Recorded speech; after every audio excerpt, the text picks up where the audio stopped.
Et le Sahel fait partie de cette zone où l'impérialisme est en train de se manifester de façon très violente. Moi, j'aime les sciences.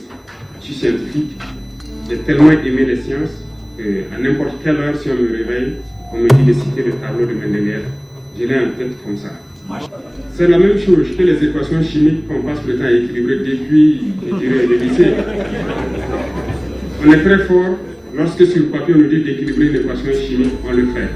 Lorsqu'en thermodynamique on nous dit de calculer l'enthalpie standard de formation d'un corps, on le fait. C'est pour vous dire que la pratique est très importante et ces laboratoires pour nous faire la pratique nous manquent au niveau de nos pays.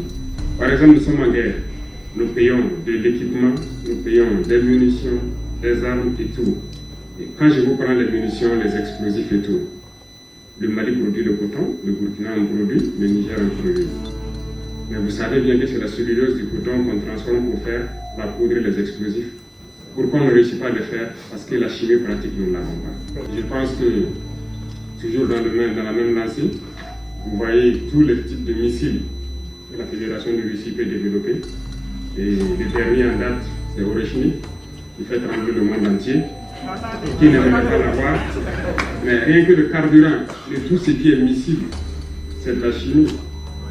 Est-ce qu'on arrive à connaître pratiquement créer ce carburant et essayer de créer un moteur pour faire propulser une fusée ou un missile? Il y a tellement d'exemples qu'on ne peut pas finir de citer, mais c'est pour vous dire que vous avez la chance d'être ici, je dirais, à l'origine de la chimie et des mathématiques. Parce qu'en Russie, il y a eu des savants dans ces domaines, que ce soit la physique, la chimie, les mathématiques. Mais comme le représentant le disait, l'histoire a été trompée et on nous fait comprendre que les Russes ne sont pas forts dans certains domaines.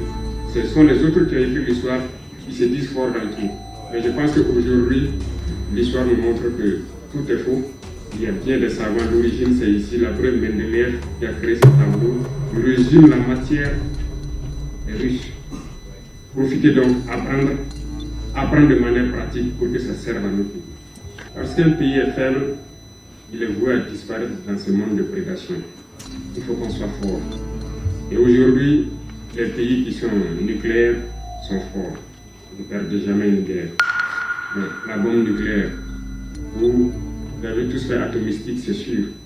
On vous dit que c'est un neutron qui frappe un noyau, qui se divise, ça libère de l'énergie. On connaît l'équation, mais comment enrichir même pour changer d'isotope? Comment enrichir? Comment le faire pratiquement? Profitez donc d'apprendre, parce que nous avons besoin de vous pour développer nos pays.